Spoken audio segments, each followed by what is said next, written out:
Welcome to our Wednesday name tags chat. We are here with Noah Elliot. Noah is a gold and bronze medalist from Pyeongchang in 2018 in snowboarding. So gold in snowboard cross and a bronze in the banked slalom. And this is awesome. He's an above the knee amputee in a skis and a snowboard. So I mean, we've got to go back a little bit, right, Noah? Can we go back, like when you were 15? That was a fairly big year. What happened when you were 15? Yeah, absolutely. Well, number one, thank you guys for giving me the opportunity to be on here. I also wanted to correct a little bit. I won the gold and the bank slalom, and I won the bronze and the snowboard cross. Sorry, backwards. Oh, backwards, all good. But yeah, absolutely. Thank you guys so much for giving me the opportunity to come on here, and it's great to see you, Chris. 15 years old, Noah, man, it was a lot of things were changing and a lot of things were happening at that time in my life. Outside of just being a normal kid in high school, to skateboarding, to trying to chase these dreams of becoming a semi-pro skater and becoming a pro, to all of a sudden getting ready to find out that my life was going to be changed forever. and this was in St. Louis, right? So you grew up in St. Louis as a skateboarder. And is this like you'd been skateboarding forever? And what were your events in skateboarding? Yeah, so I started skateboarding when I was 8 years old, and I remember the first time I ever seen a skateboard like it was yesterday. I had a neighbor who skateboarded, and he would skate down. We lived on a hill, and I lived on Vine Street, and so my house was down here. There was a creek bed, and the high school was up here, and I seen him skateboarding down the hill, doing all these turns, and how cool was it? I thought it's like, oh my god! And he gets to the to my driveway, kicks the board up, grabs it, and he's like walking over to go inside his house. And I had to ask him, I said, what's that? And he's like, it's a skateboard. So for the next couple months, I begged my mom, let me get a skateboard. Let me get a skateboard. So I started when I was like, what's that? How old were you then? So I was 8 years old. So I was 8 years old and I fell in love with skateboarding. I got a skateboard, and by the time I was 14, I was on my way to becoming a professional for sure. I was one of the best skaters in my area, and I even had some local companies talking to me about maybe some sponsorships. And in which events were you doing? Like half pipe? Were you doing, what were you doing? So I was just doing street skating. So that's kind of what I was going for, is trying to become a street professional skater. Is skateboarding something where you can go pro at that young an age? Absolutely. And I think, back then it was crazy because it was more becoming recognized as something that was definitely possible. Being that young and becoming a pro. And it was really cool because nowadays it's like not uncommon to see like these skaters that are 12, 13 years old that are going pro and are out there and competing in X Games and everything else. So it's inspiring, man. And it's super cool to see all these like little kids out there, giving it their best and shredding. Wow. So you were ready to go, and parents were completely on board, or mother was completely on board with you following this dream? My mom was always go support it, do it, you love it, you're good at it, have fun with it. My stepdad was always like, skateboarding is only going to last so long. I'm a construction worker. You might want to look at getting an actual job when you're older. And for me, I knew it was only a matter of time. And I knew in a couple more years that I could definitely be a pro skater if I, went and took my avenues the right way. So for me, it was just an opportunity to continue doing what I love and compete doing it. So that's what I was working towards. Nice. And so then what happened? So you're 14 years old. So you must have been a pretty cool guy as well. Were you a cool guy as far as like skateboarding, the women liked you, or the girls at that point, or how you were doing okay, I'm assuming? I mean, I like to think so. I like to think I was doing okay. It was crazy because around that same time, not only was I, trying to chase these dreams, but I'd also been seeing a girl for a couple years at that point. And around that same time, I was like, okay, found out my girlfriend at the time was pregnant. We decided, wow, okay, this is huge. Not only are we really young, but like, what are we going to do? We decided that the best thing to do was to try to give our daughter the best opportunity at life we could and be there for her. And so my daughter was born in 2013. And that's kind of when that initial spark came to like take it to the next level and make sure that I was going to become a pro and lay out that actual guideline pavement of like, this is the steps that I'm going to take to get there ASAP. And my daughter was 4 months old, and all of a sudden I get diagnosed with osteosarcoma bone cancer. So you were thinking, okay, so as a pro skater, this is how you can support your family at 15 years old, because there aren't a whole lot of other options for a Yeah. 15-year-old to make the kind of money that you need to support a family. And then 4 months after your daughter was born, your daughter Skylar, Mhm. 4 months after she was born, then you were diagnosed with cancer. And how did that come about? Were you sore? How did they find the cancer? Yeah, and that's exactly right. Like I was like, okay, skateboarding will be an opportunity for me to, provide for my family. And worst comes to worst, when I'm 18, I'll sign up for the military and go in and do that. And that was kind of my backup plan. And all of a sudden, my knee started bothering me. I couldn't figure out what was going on. I thought that I maybe bumped it skateboarding, and it was just bugging me from that. And after it lasted a couple months, my mom decided to take me to the doctor. Went into see my normal physician to get a checkup, and he started feeling around on my knee where I said I had the pain at. And he told me, it feels a little weird. I just want to be sure, to make sure, like, I give you the best options. I want you to go down to Children's in St. Louis and get an x-ray done. So I went down to Children's Hospital in St. Louis and I got x-rays. And, an hour or two later, they call my name over the intercom and they're like, oh, Noah Elliot to the CAM building across the street. And for me, I was like, I'm the coolest kid in here. They just said my name over the intercom. I thought it was so awesome. Um, They know and, who I am. Yeah. yeah, I know. I was like, oh, this is sweet. And, shortly later, I found out that it was everything but that. So went in and they told me that a team of doctors came in. They said, you have osteosarcoma bone cancer on your knee. We believe this is what it is. We want to do a biopsy to make sure. And for me at the time, I had no experience with cancer. So I just said, let's get it over by Friday. I would like to go skateboard. And life took a crazy turn the next year. Wow. Now, did you believe going in that there could be something serious going on? Because like skateboarders are really tough, right? I mean, like you guys fall hard on the pavement, get right back up. I mean, it's watching some of the X Games, you think that guy could be dead, and he gets right back up and he's right back in it. It's part of the mystique of being a snowboard or a skateboarder, isn't it? That you just have to, you fall hard, you get up, you keep going.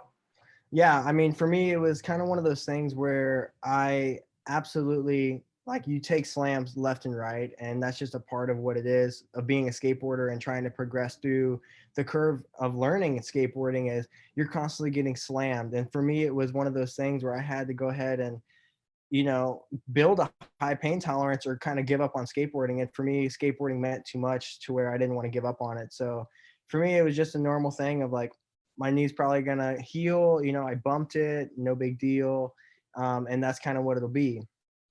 And when I found out that it was much more serious than that, is when it really took a turn, and I realized kind of the severity of what was going on. So you were trying to go pro. You were really good at this. You're doing well. You had this girlfriend for 2 years, you said, and so what's going on? How did you kind of end up in the situation? Yeah, I mean, like I said, it was kind of weird because the diagnosis in itself was a weird time for me because, for skateboarding as a sport, you were talking a little bit about how people slam at X Games. And I mean, skateboarding is one of those sports that you really have to love it. Otherwise, you're gonna quit pretty soon after starting because of the falls.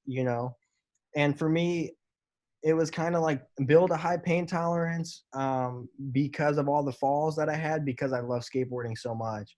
And yeah, for me at the time, it was just my knee hurts. I'm sure it's going to heal. I've been hurt before. No big deal. But when I went into that hospital room at the CAM building in downtown St. Louis, and the team of doctors came in, and my mom was there with me, and they put these images up on the board and were explaining to me about this mass and tumor on my knee, and that I had most likely had osteosarcoma bone cancer.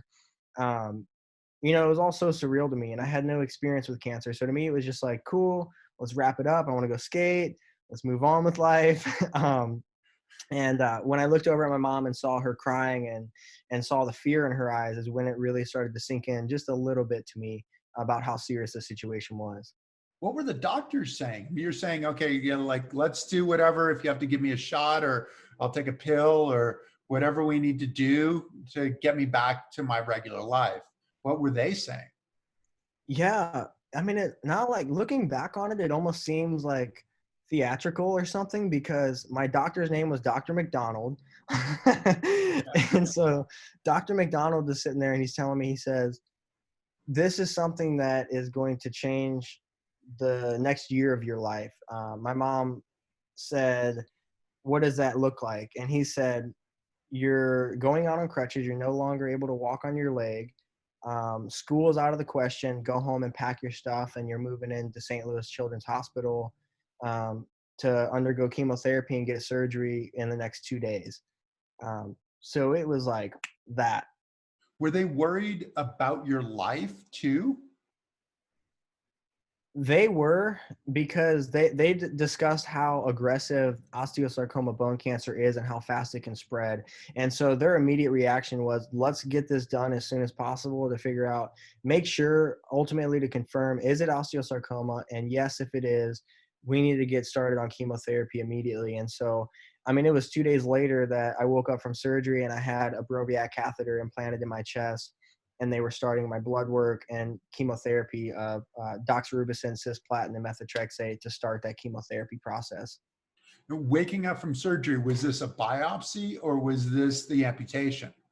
So this was actually a biopsy done with also with putting in a Broviac catheter into my chest. And so I had 2 tubes hanging out of my chest for the year I lived in the hospital, and that's how they underdid my chemotherapy treatments and also drew blood and took samples.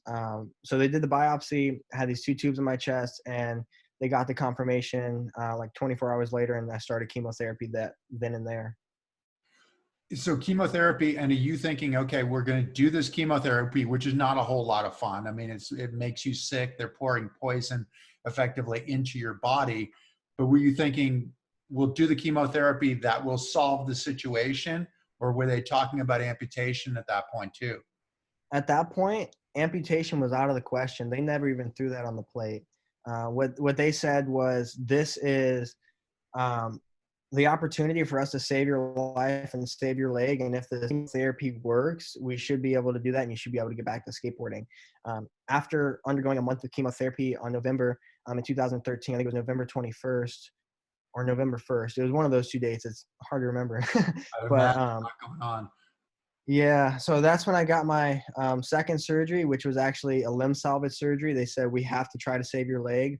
And because of where the cancer was, it was on my knee and also on my tibia bone. And so they did a total knee replacement and a tibia bone replacement with titanium. And so then they took my calf muscle off my left leg, the leg that had the cancer in it, and they put it on the inside to protect all that reconstructive surgery that they did. And when I woke up from that surgery is kind of when I found out that I would no longer be able to skateboard, run, jump, or ride a bike ever again. Really? So this is it because of that surgery, but you still had your leg, but they said, that's it. You're never going to be able to do any of that, any of the stuff that you really love to do, like the big part of who you are. How did it Exactly. end up progressing from there? You know, Chris, this is something that I think we've all experienced in our own stories and our own personal journeys. And you already said it right there a little bit. And that's when I had to really like dig deep. And yes, I was super young. I was 16 at the time. It was just hit my 16th birthday. I found out about the cancer, and then all this was going on. And that's when I started to realize that, you know, us as people associate who we are with what we do. And when you lose that, you're really questioning, who are you? And so I had to really figure out at that point, like, who am I truly? Who is Noah? And who am I going to be after this? And I think my biggest motivation at that time to get through everything was my daughter, you know, knowing that I had to survive, not because I needed to live, but because someone else depended on me to survive. Yeah, and that is the case for a lot of people, right? I mean, if you're going to get healthy, you need the reason why you're going to get healthy. Were you seeing your daughter all the time? Was she coming into the hospital? Was she allowed to come into the hospital? I mean, how sterile did things have to be for you? Yeah, and each case is different. Each cancer diagnosis, each situation and story is a little bit different. And for me, thankfully, I was able to have contact with my daughter here and there. At first, it started off with my girlfriend and my daughter coming up to visit me as much as they possibly could. But being so young, didn't have cars at the time. There's a lot of different factors going into play. You know, but they definitely came in to visit me as much as they could. Around that same time, mom, my girlfriend at the time, we ended up splitting. There was a lot of different pressures on us, not only being teen parents now, but also knowing the fact that dad could possibly die. And so mom didn't really know what to do. So she jumped ship, and she decided to take her own story somewhere else. And so my daughter was taken care of by, because I was undergoing so much treatment and I was on so many medications, was taken care of by the grandparents on the mom side, and also by my mom when time needed. So that's where Skylar spent a lot of her time, was in the care of the grandparents while I was trying to survive this cancer. And so did you now? I mean, this is skipping ahead a little bit, but did you end up with custody of your daughter, or is it Man, shared, or it's how does that work? Yeah, and I wish I could say it was done earlier than later, but I'm actually going through the process still right now. I am still under court paperwork, not even dealing with the mom. The mom has no rights to my daughter whatsoever. I'm in a situation where I'm battling the grandparents who are trying to say I'm not fit for some odd reason, which doesn't make sense to me. But I'm still in a court case right now with my daughter. My daughter does fully live with me in Colorado right now, which is a blessing, and I love it, and she's loving it. Um, but yeah, I mean, it's a crazy story for sure, and it continues on. And she's 8 now, your daughter. My daughter's 7; she'll be 8 here in February, which Okay. unbelievable. It's coming up quick. Yeah, she's growing and growing. But to go back, I mean, you didn't even know if you'd be around for this. When did so the progression of your illness, of your cancer, when did it come to the critical mass where they said, okay, this is what we're going to have to do in order to save your life, I would imagine, right? Yeah, and well, it was weird because there was kind of a lot of like simultaneous like factors that led into play to me making the decision of getting my leg cut off.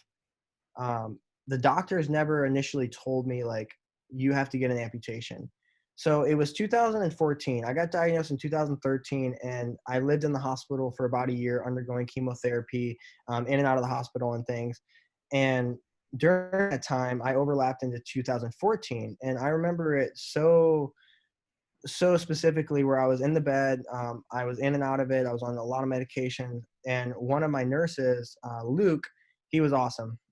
He had this curly hair. He'd always grow it out and then shave it to donate to kids. He was a great guy, super funny. But he would turn on the TV every once in a while, and I'd have something playing when I wake up. And I actually got to wake up and see Sochi Paralympics on TV. Okay. Now, this was the first step in changing my life. Okay. I witnessed 3 Paralympic snowboarders on Team USA, Evan Strong, Mike Shea, and Keith Gable, sweep the poles, winning gold for Team USA in snowboarding, coming to find out that they were all missing legs. Now, that's where my initial inspiration came from. Shortly after, one of my nurses came into the room and asked me, Noah, do you want to go to Colorado to be a part of a camp of kids with cancer in a group called the Sunshine Kids? Mhm. And I said, absolutely. So I was taken to Steamboat Springs, Colorado, where I was able to not only meet other kids with the same kind of cancer as me, but also one of them named Brenna, who is on the snowboard team, who had the same cancer as me, but had already beaten it and had a prosthetic and was snowboarding. Right. So now I get out on snow with Steamboat Stars. I meet Brenna. I'm with the Sunshine Kids, and I'm connecting dots of But you who still have I your saw. leg. at this I point, still had right? my leg at the time, and I wasn't able to snowboard, um, which was crazy because I wanted to so bad. I wanted to try it so bad. I had never snowboarded in my life, but I knew like with my skateboarding, that was something that I wanted to do one day, but I couldn't do it with my leg. And so, Stars was awesome, and they got me out on snow on a ski bike at the time. And as soon as I went back home, I kept in touch with Brenna, and shortly after, I found out that I needed a second surgery because all the metal they put in my leg, my body was starting to reject. Okay. And so did you bring up the idea of amputation, and had you kind of made peace with it personally? I personally, I reached out to Brenna and asked her so many questions, every question under the sun that you could think of about what it was like to be an amputee, what she could do, what she couldn't do, if she had any regrets about it. And I also reached out to a few other amputees at that camp that I met also and asked them the same questions. And so for me, I had already made peace with that decision. And when the doctors told me, hey, you have 10 days to make a decision, surgery is scheduled, you got to make a decision. What are you going to do? I already knew what I wanted to do. And I said to them, I said, I want to amputate my leg. And they're like, well, like we can always cut it off. We can't sew it back on. Make sure that that's what you want to do. And it seemed to be at that time, me more having to convince my family members and my mom and my grandpa that that was the right decision, more so than me knowing that it was, because I already had accepted that that was going to be my new life. And what was your decision making? I mean, one, you'd seen all these people out in Colorado, you'd seen Brenna, but they also had told you that you couldn't do all of these things. So what was your decision making? Was it, hey, I need to be active? That's actually a question nobody's ever asked me before. That's awesome, dude. Good. That's a great question. And I think for me, it truly was me trying to find myself. Like, I felt that I had lost every part of me that I knew. And so for me, it was, I'm going to rediscover myself, but I'm going to be a new me and a better me. And for me, a life without sports, a life without activities wasn't Noah. And how was I going to get back to Noah? It was waking up from that surgery on January 30th when I was 17 years old with this new amputation and realizing that my life was going to be who I wanted it to be, and I was going to be me. How did you juggle all of this? So you'd missed a year of school effectively during your treatment. You're still just 17. You have what, now a 2-year-old daughter.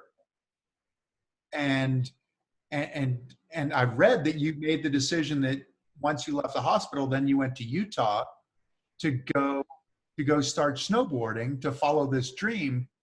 But you were talking about connecting dots. How are you connecting all of these dots of how you'd live, as a grown up at some point, how you'd finish your education, how you'd provide for your daughter? How did that decision come about? Yeah, so you mentioned it right there. I'd already missed school, and I was very lucky that a teacher that was actually retired, and she was a substitute here and there, but her name was Mrs. Hollemeyer, and she was so amazing. She actually came into the hospital with me and helped me do work on days that I could. I I honestly don't even remember seeing her half the time because of so much medication that I was on, Yeah. but she would come in, teach me things, and I remember my mom telling us the story all the time about how Mrs. Hollemeyer would talk to her and be like, he has no idea that I was here yesterday and that I went over all this textbook stuff with him, but when I give him the test, he's able to remember it and fill out the sheet. And it was super weird. And so somehow I was able to get a lot of work done then. And as soon as I was announced cancer free and I was able to go back to school, I was in school, and I was in the Success Campus at St. Charles High, which is a separate part of the school for kids who are under credits, or have gotten in trouble and need help, extra help to graduate. And everyone at that school, all the teachers, all the staff really reached out and helped me and made sure that I was going to be able to graduate. And I ended up graduating on time and walking with my class. So it ended up working out perfectly. But at that time, I also had there were so many things going on at once, right? It was like this huge galaxy of stars, and I'm like, in the middle trying to go zigzag, zigzag. Um, but I was working as a dishwasher down at Tony's on Top Main Street in St. Charles. And I was also doing a GoFundMe page and doing speaking engagements to save up money so that I could move to Utah, because I had talked to Brenna. I said, "You're on Team USA. I see what you're doing. Um, I just got my leg cut off. What should I do?" Around that time, also, I wanted to go back to Steamboat because that's where the first place I ever seen the mountains, and that's where I met everyone. And it was funny enough, I actually got invited to go back with the Sunshine Kids to Steamboat to try snowboarding after they found out that I cut my leg off so that I could try to snowboard. Um, so I went back. I met Erin Nimick. She was an Olympic border cross racer. And she actually came out, and I got to meet her and ask her questions and snowboard with her. And so that was another tool, another person that really put life into me to help me get there. So then I talked to Erin, I talked to Brenna, and I realized that Park City, Utah was the place for me to go because of the National Ability Center. They were a bigger adaptive center, and some of the resources that were out there with the Olympics being hosted there in 2002. The way you describe it, it sounds like it's relatively simple. Like, okay, go through. I assume you were 17 years old when you graduated. So finish up school, try to find a way to raise some money, and go to Utah.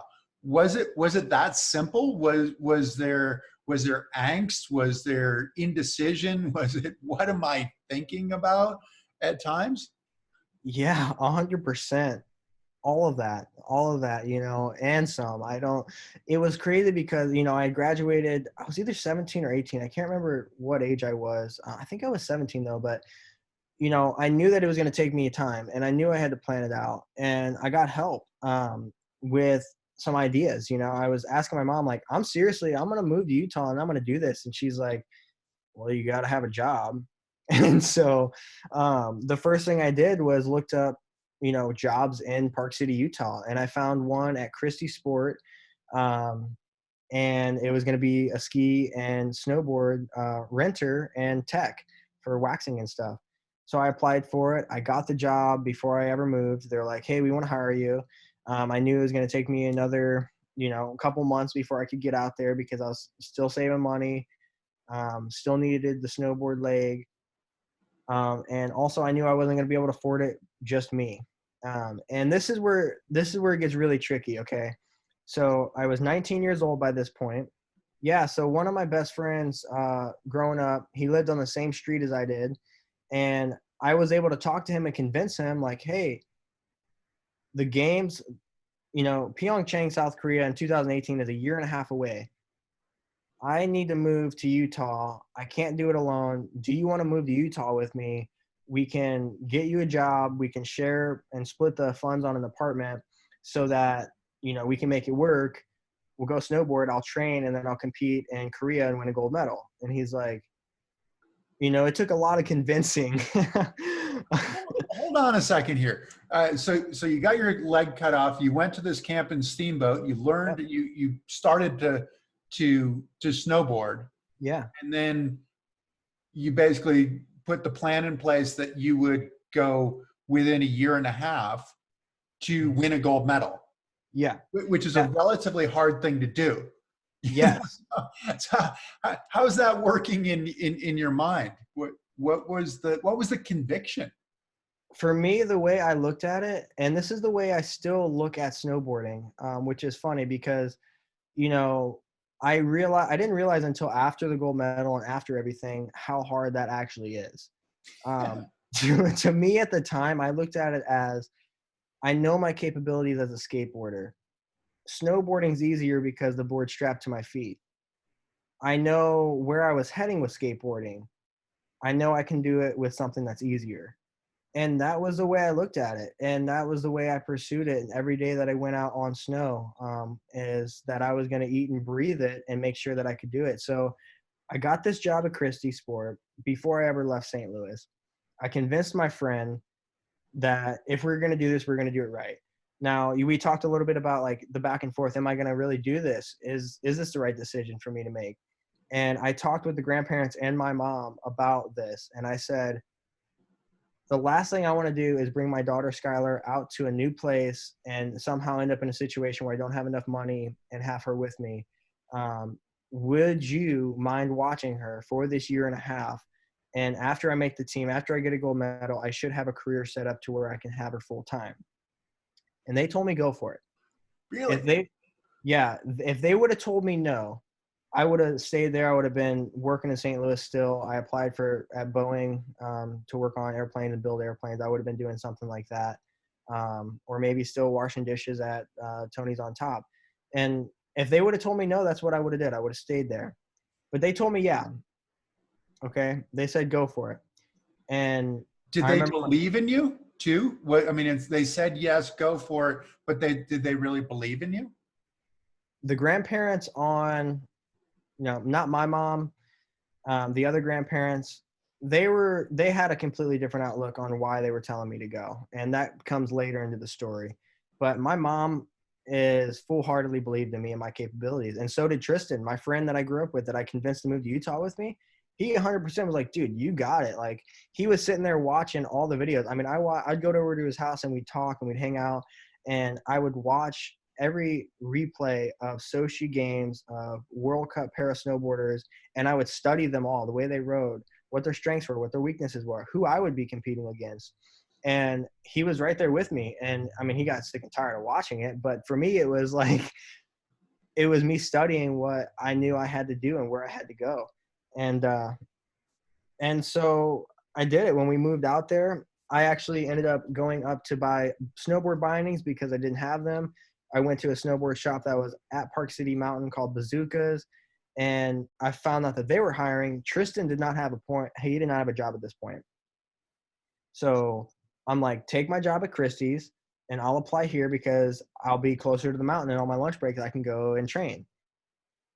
And so that's what I did. He took my job at Christie's that I initially got, and then I took this one at Bazookas where I was able to go out on my lunch breaks and snowboard. The mental aspect of it's really important, right? If you're going to do something like this, if you're going to go and win a gold medal, you have to feel that you have a bit of an advantage, right? Mm-hmm. Some sort of a competitive advantage. And it sounds like that came from your snowboarding or from your skateboarding background. Is that the way that you looked at it and said, hey, Mm-hmm. I have an advantage. Like, these guys don't know what I know. They might be ahead of me in terms of time on snow, in terms of mileage.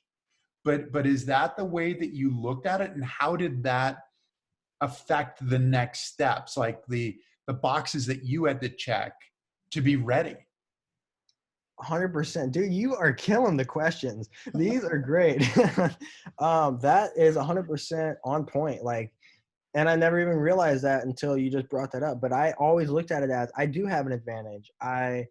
I know skateboarding's harder. I know how many snowboarders, and if I ask them to go, skateboard in a bowl down at the skate park, they're not going to know how to. They're not going to know how to go and hit coping the way that I did. And so I looked at it as I know the body movements. I understand the complexity of it. And now it's just got to be checking off the boxes of how the edges work and how to glide and how to get faster on a race course.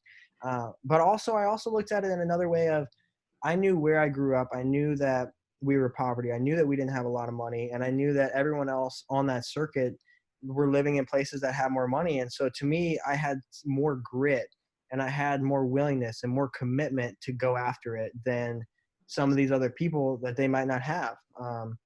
And I knew that I also had something else that they didn't have. I had the drive of my daughter, and me being a young parent needing to provide for her, that I had that riding on me also. So there's a lot of pressure and a lot of different things pushing on me that I think gave me that extra boost to go the step further than anybody else was. But you thrived in that pressure, right? How were you able to thrive? Because that's the kind of pressure that can crush people. Yeah.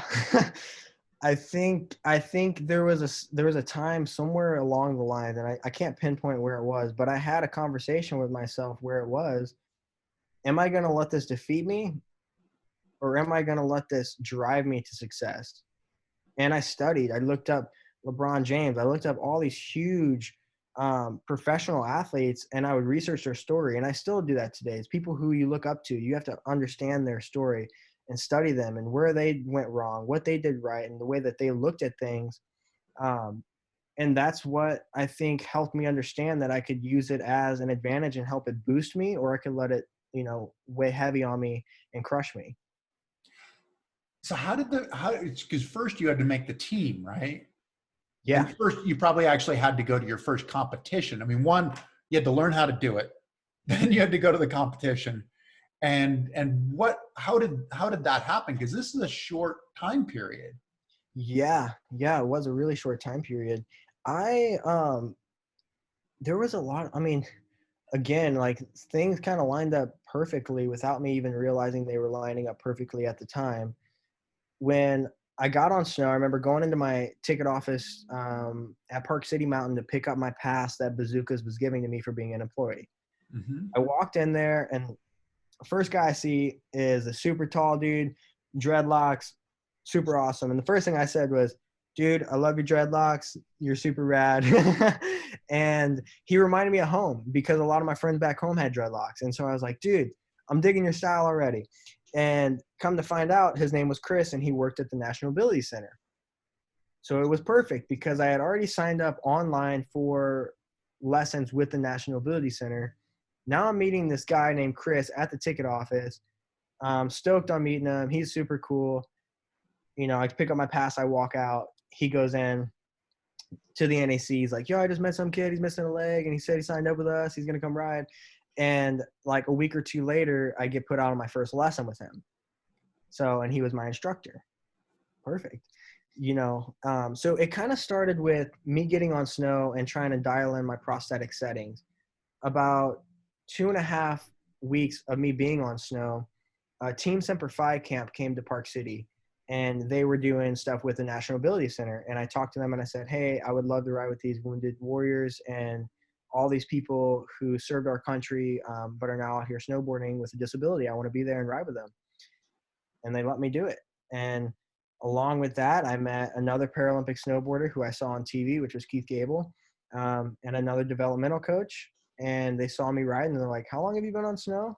And me at that point, it was only like 2.5 weeks, and I was keeping up with them. And so that's when they were like, you have a shot at this. And so you already knew it. Did you tell when you talked to Chris, when you had your first lesson, did you tell him your plan? Like, hey, let's get this lesson thing going, because I've got places to go. I've got things to do. Did you tell him, let him in on the whole strategy? I did. I definitely did. And I told him, I said, this is my goal. I want to go to Korea in 2018. And he's like, okay, like if that's your goal, like let's try to do it. And I think at first, he's probably been alongside a lot of people who come into it and may say something like that and realize that like we need to step it back to basics first and work our way up. But I think with me, when he started to see my progression and he started to hang out with me more and get more time with me, he started to realize that maybe I wasn't as far off as it sounded. And was this 2016 or 2017? This was 2017. 2017. So you're saying next year, yeah, I want to go to Korea and I want to win a gold medal. This is my plan. And was he on board with helping you sort of construct the way to get there to help you out? They were totally on board. It was Chris and Colton. They both stepped in, and they kind of like were my two instructors that spent time with me out on the hill with the NAC. And those were the two dudes that were always like telling me like, dude, you got this.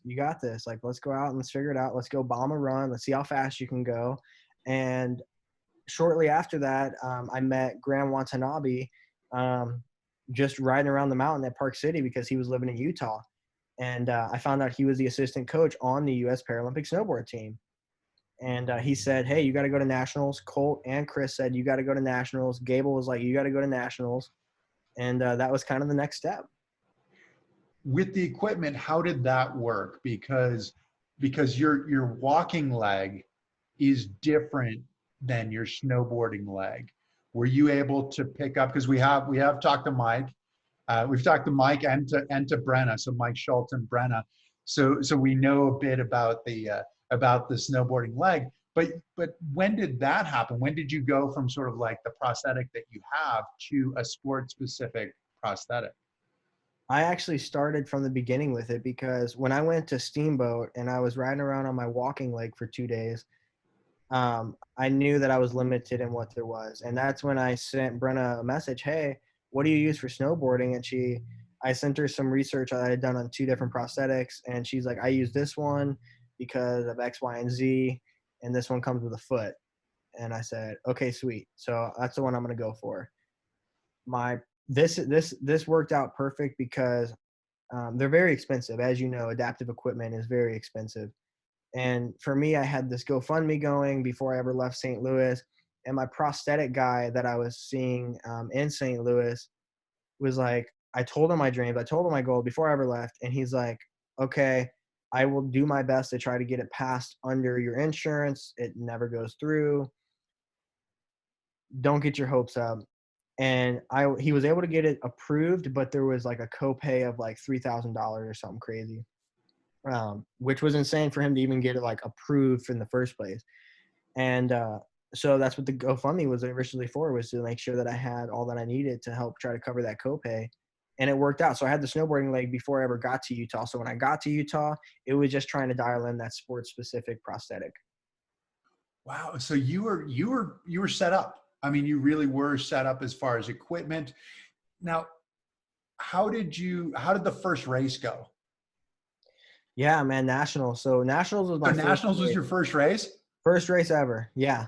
I went to nationals and I placed fourth on my first time ever on a border cross course. I ran it and placed fourth. And that's when Graham pulled me aside, and Graham said, because Graham Watanabe was there, and he said, okay, what are your goals? And that's when I told him the same story I've been telling everyone else. Like, I'm going to go to Korea. I want to compete. And he said, okay, if that's really your goal, number one, do you have a passport? And I'm like, no, I don't have a passport. And so he said, step one, get a passport. So that was step one. And then he said, step two, you have to get money to go to New Zealand for the World Cup in August. And so that was the next goal, is how do I save up money? Now this is the next chunk to try to save up to go to a whole new country, leave the US for the first time, and go get some good results. And you weren't named to the team yet though either, were you? I wasn't named to the team at all. I was still just a snowboarder who was training with the NAC, who Graham saw potential in and said, I want to help pave that road for you. And he did. He went out of his way. Anytime I call him, he'd answer the phone and help me if I had a question. Which is super helpful to have that kind of a resource, because coming into a new world, you have no idea what you're supposed to do, where you're supposed to go. Why did he say New Zealand specifically? Because he knew that with the World Cups on the schedule for that year, I mean, that was the first World Cup of the Games year. So he knew that with me coming in with no points, never being on, my first time ever on a course was nationals. He knew that I needed to get more time on a race course and more time in the element and points to qualify if I was actually going to qualify to make the Games team. And so what I did is Colton got me a speaking engagement shortly after with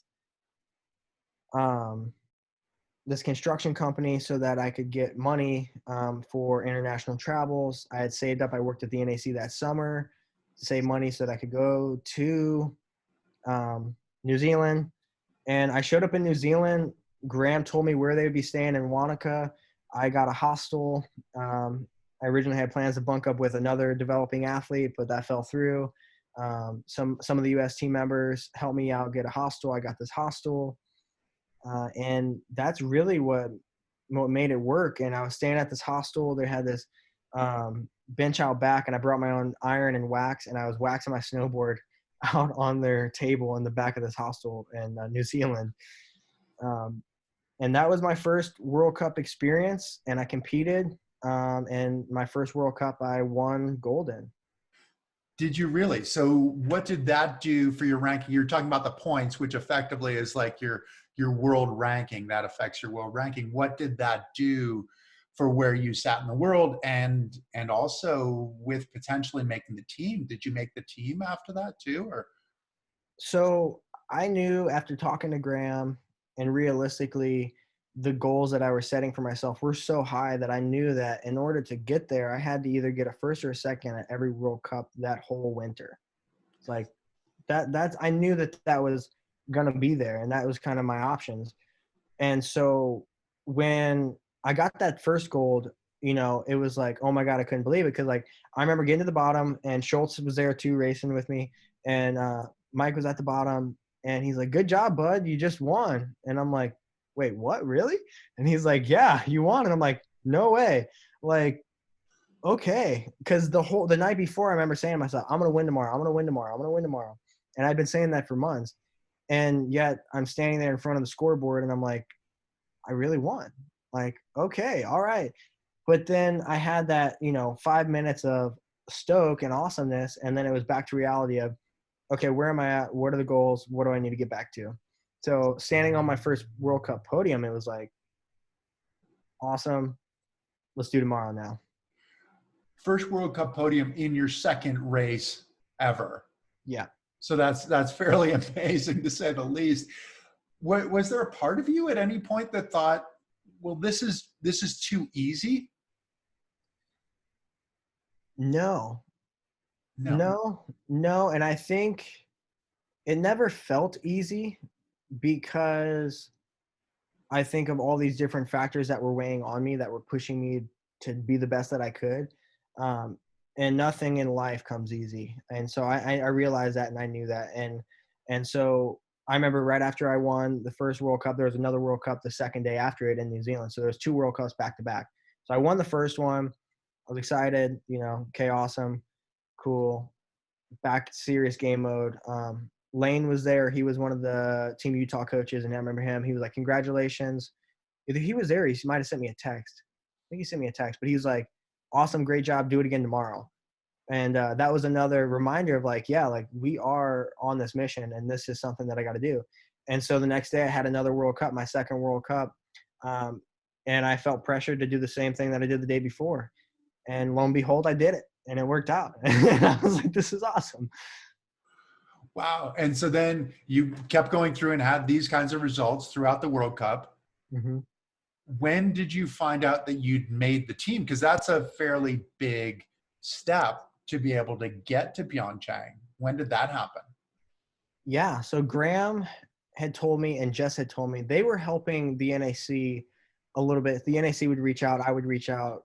Okay, I need to go to this World Cup. When can I make the team? Trying to figure out the points and what the eligibility was and how I could qualify to make the team.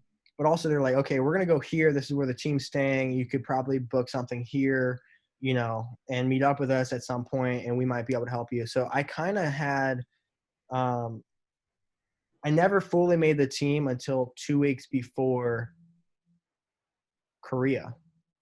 So I was never named to the team until the games team was named. And that's when I was brought onto the U.S. Paralympic Snowboard team. Up until that point, they allowed me to, after New Zealand, when the next World Cups were coming around in Europe, they allowed me to kind of trail along and meet up with them and train with them. But I had to pay different fees and separate things because I was not on the team. Was there a thought in your mind that they might still not name you to the team, even though you had these results, maybe because you were a young guy or whatever, you were new to the sport? Was there a worry for you?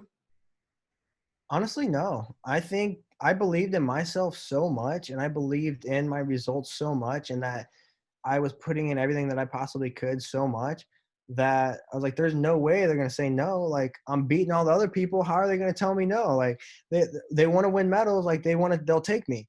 And that's the way I was looking at it. And looking back on it, I know realistically that was definitely a part of the question. They could have been like, sorry, like, you're very new. We want to take somebody who's had more race experience. And but to me at the time, maybe it's just because I was so young and wasn't thinking it that way. I was just like, no way they won't take me. So, yeah. So, okay, so you get there. So I'm assuming that this is not your second international trip. You've done some international trips for some World Cups, right? To get to the team. Yeah, so I had already traveled to New Zealand was the first time ever leaving the country. Love that place. Um, Finland, Landgraf at Snow World in the Netherlands was my second. Then Finland was right after. Canada was in there. And then after, when we were in Canada at Big White, we went down to the Big Lodge and Graham pulled all the athletes in, and Cody was on, our assistant coach at the time. Graham had been put to the main race coach for the team. And that's when they said, hey, we're going to announce the Paralympic team that's going to Korea. And so then that was it. Then you were on the team. You flew to Korea. What was that like? The pomp and circumstance of the opening ceremonies, all those things. So amazing. So amazing. I remember I found out, I'm like they said they announced the team, and I was just like, yes, like so pumped, dude. I was so stoked. And that was the excitement that lasted the duration to get ready to fly to Korea. And when we got to Korea, I was so excited and so goofy. And everyone on the team at that time knows and will tell stories about me traveling internationally because I never had before. Everything was so new to me that like I was having so much fun. Like I was ordering things completely wrong, but was so confident and excited about ordering it. And we showed up, and that's when it got much bigger, is when I actually got to see how big Team USA is and how many athletes are on the team. And I got to meet some of the Paralympic skiers, and I got to trade stories with them and realize the vastness of the team. It was amazing. And being a part of that, I mean, you know, you've been to it. Opening ceremony is just exhilarating, man. You're just like hearts pounding, everything's excited. Was there an opportunity to look back, a moment of reflection of, I mean, what you've gone 5 years? You were 20 when you went to Pyeongchang, and you were 15 with this year that totally pushed you in an entirely different direction, or a couple of different directions. What was the reflection like? The reflection actually didn't come until months after I had come back from Korea and already won the medals, because when we were sitting at the opening ceremony, and as soon as they lighted the flame, that was like, I remember thinking to myself, like, now the game's really on. Like, now is the time to get serious. Like, I thought that up until that point, it was hit or miss. But as soon as I was there in the opening ceremony, the lights went on, the flame was ignited. Like, it was like, okay, it's showtime, and I'm going to win, and I'm going to do everything I can. And the reflection didn't come until months later, when I was sitting at home. I had visited Children's Hospital with my medals, going back to see all the kids. I had spoke at so many different schools trying to share my story to help other kids see it's possible. Um, and when it really started to hit me, and I realized, like, wow, that was insane. When you moved into the start, because this is the big deal, right? I mean, it's like you said, I'm going to go here, I'm going to win a gold medal, and you're moving into the start. What were you thinking in the start? Did you think at all about your daughter? Did you think about the other stuff, or were you just thinking about your job? I think it was different both days. For border cross, it was I was thinking about, I mean, there was a lot of things going on the border cross day. But border cross day, I was just thinking about giving it my all and making sure that I could get down the course the best. Um, and I walked away with a bronze medal that I was worked so hard to get. I had bought a board off one of the Australian members, my first race board. I bought off the Australian members, and it was from when he was very young. So it was narrow, and my feet were much bigger than that. And with the snow conditions, I ended up actually going down because I tilted it too high on edge, went down. And so that took me into the small final, which was for third or fourth. And that bronze, I remember I got to the bottom, and KJ, our high performance director, looked at me and he said, get back in it. You know what to do. I was like, got it, Kevin. And I get back up there, and at that point, I was so mad at myself for going down that I was like, There was no question. I was racing myself. And so I went out of the gate, and that's when I got my bronze medal, and I was so stoked about it. But then I went back to, that wasn't a gold. That was an amazing achievement, and that was a bronze medal, and that's huge. But I came here to get a gold, and I have another chance at it. Um, so that bank slalom day when I was at the top of the course, I had family, and that's, I guess that's when a little bit of the reflection came into play, where I started to think about everything it took to get me there. And I realized that I had to win this. And I came across the finish line. And as soon as I did, and I looked up at the board, my time was the fastest all day. There was 3 time trials, and nobody had beaten any of my other 2 times. And on my third run, my last run, I actually beat my own time. And for that, to me, it was inspiring, and realizing that I just did it, but also that I can breathe now. Yeah, because you put yourself so far out there with this goal. Was your daughter there? So none of my family was in Korea. Okay, I thought you said family was there. No. Okay. No, in my mind and in my heart, Okay. absolutely. Okay. Now equipment. Can we talk just a little bit about equipment? Because you talked about you use Mike's leg, right? So BioAdapt Yeah. leg for snowboarding, which is the leg to use. I mean, like all the top guys in the world basically are using it. Mike said he doesn't necessarily give you guys all the stuff that he gives himself, right? So you, Yeah. Yep. but you also said about your snowboard that you bought a secondhand snowboard from an Australian, but now you're working with Winterstick, right? Yes. Yeah. And so Winterstick, can you describe what Winterstick is? I mean, like the history of it and why it's so important to you and your success. Absolutely. Winter Stick overall as a brand is, in my opinion, one of the coolest brands outside of just even snowboarding, just brands in general. One of the coolest because of the way that they look at their product and what they're doing. Um, Everyone who works there is very good people. They're all driven by the love of the sport and the love of the company. And I think that right there speaks 1,000 words for itself. It's like, they put every ounce of passion and sweat and tears into making their boards to where I want to ride anything else. And outside of that, they're one of the very first snowboard companies ever. Like they are the original snowboard. Winter Stick was out. They had boards coming out. Dimitri was making these POW surfboards. Is what it was. Is how can I surf the mountains of powder? And taking a surfboard design and turning it into a board that you could ride on the snow. And that was the very first Winter Stick.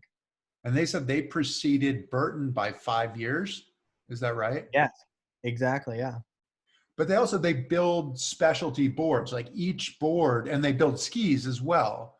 Each one, I mean, they talk about like making a panini, right? That they're putting all these Yeah. different things into it.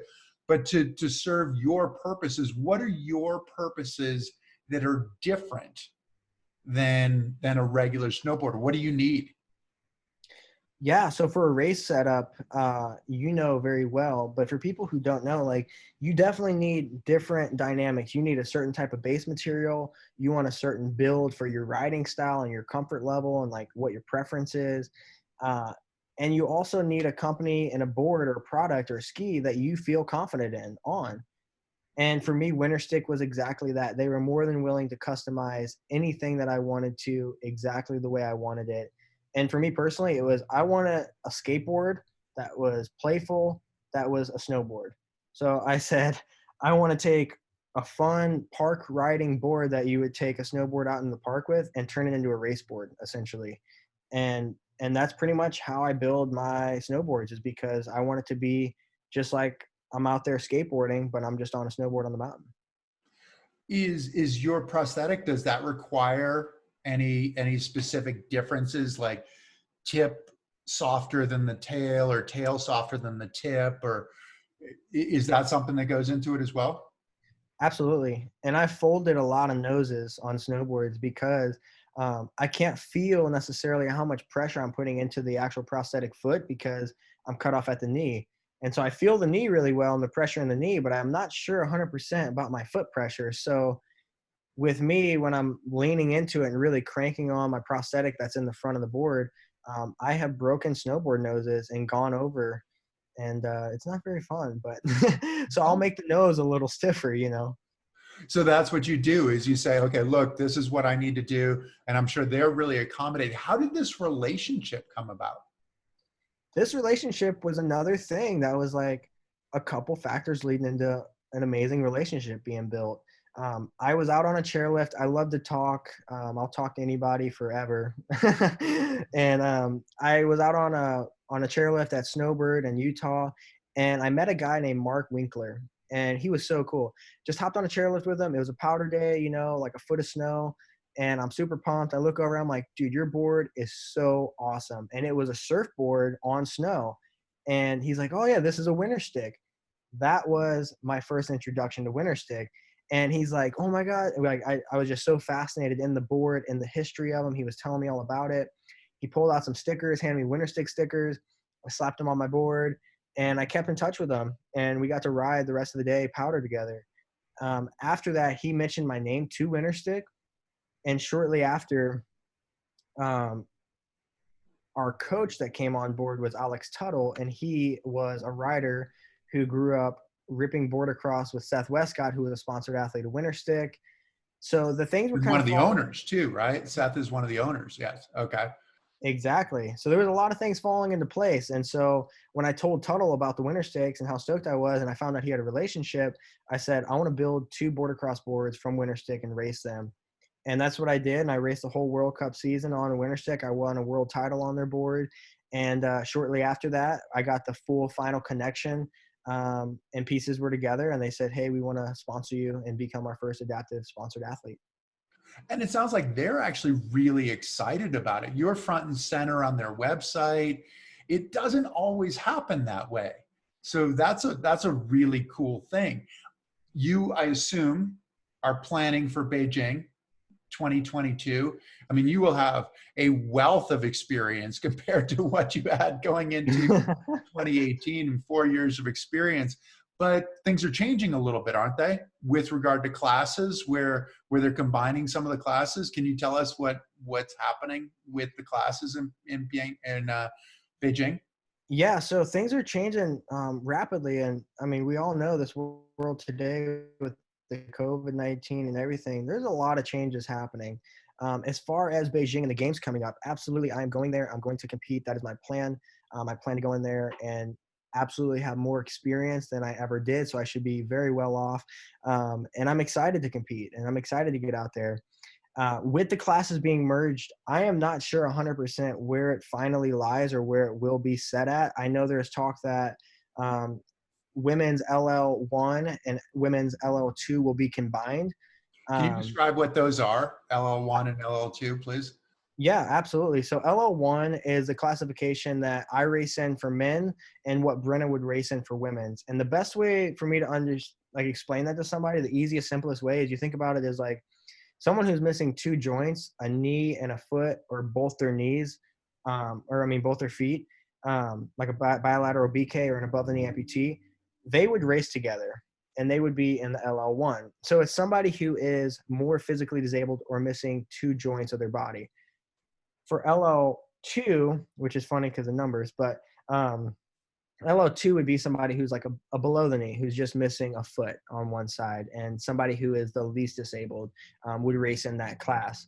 So that would merge Brenna per se with all the other girls in LL2 together to race for China, which Brenna slays it absolutely. Like I have 100% confidence in her abilities, as well as me. So I think for that aspect, you know, I hope that we get more females in the sport. I'm constantly reaching out to people and trying to engage relationships to bring more people into our sport, because that's what we need. If there was a little bit more females in LL1, Brenna would have her own class in China. Right. And so you don't know for sure how that's going to work. And there is an advantage really where you're talking about above the knee amputee versus below the knee amputee having a knee. and having the ability to manipulate your prosthetic in a far more profound way, which also translates into power on the board. I mean, you watch some of these below the knee amputees walk around and you wouldn't even know. You wouldn't even, Yeah. you could, is it the left foot or is it the right foot? And oftentimes you can't even know. So it's a big difference, but are you still bringing in that same sort of mentality that you have an advantage, even if they combine the classes? I think so. I think even if the classes are combined, I'm still going to go into it with the same mentality that I've built up over the years. And I think the mentality is really just self-confidence and believing in myself and my work ethic, and believing that everything I'm doing, I'm putting in the right amount of work and I'm doing what I need to be doing. And I believe I can do it. And I think that's, it's good for sport. It's good for those things. And by no means am I trying to be cocky or anything by saying that. That is just the way my brain thinks, and that's the way that I'm trying to approach things. But yeah, I think that I would do pretty good even if the classes were merged. You've gone a long way. You've come a long way in a really short period of time. I assume you're having a good time doing it, but you also said that your daughter is the one.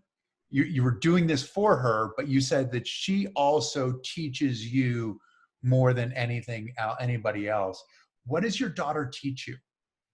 Dude, she teaches me, number one, being a parent is the coolest thing you can ever do. So I definitely highly recommend it when people are ready to have kids to do it because it is so cool. It's so awesome looking into them, and it's like looking into your other half, because it is. It's super awesome. But she's personally taught me, number one, how to be the best me I can be, how to fully drive myself to be better. And it gives me something to look at and realize that I have tons of room to grow, because watching her grow reminds me how much I have to grow and where I have to go, and how it makes me want to learn. It teaches me, how to want to learn again, because I want to be a better parent. I want to be better for her. And it keeps me thinking about how to be a better person. Wow, that's awesome. And what does that mean though? In the sense of like to be your best you. Do you have a vision of what that is?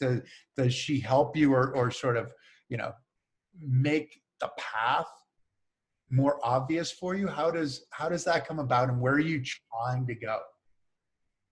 Yeah, she absolutely makes the path a lot more obvious for me, because at the end of the day, what matters most is not titles, it's not medals, it's not sponsored, it's the relationships and family that you have and the people you trust and really care about.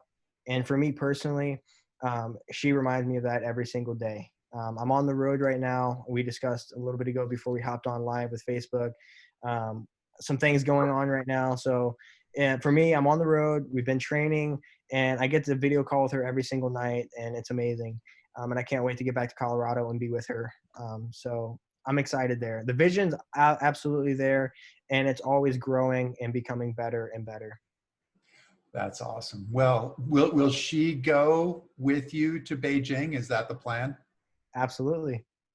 So you really better perform now. Oh yeah, for sure. Got to. Noah, thank you so much for joining us. I mean, it's just been really cool to learn about your journey, to learn about your vision of what you're trying to do, but also how much you're giving back to other people, how much hope you're giving to the sport. And I'd imagine to your daughter, I don't think this is a one-sided relationship. I'd imagine you're teaching her a fair amount as well. Yeah, thank you so much, man. Thank you for your time, and you're awesome. You're definitely an inspiration for all of us in the sport. You do a lot, and thank you for giving me the opportunity to share my story more. Thanks a ton. All right, and good luck. Go fast, and we'll look for you on television. Sounds good.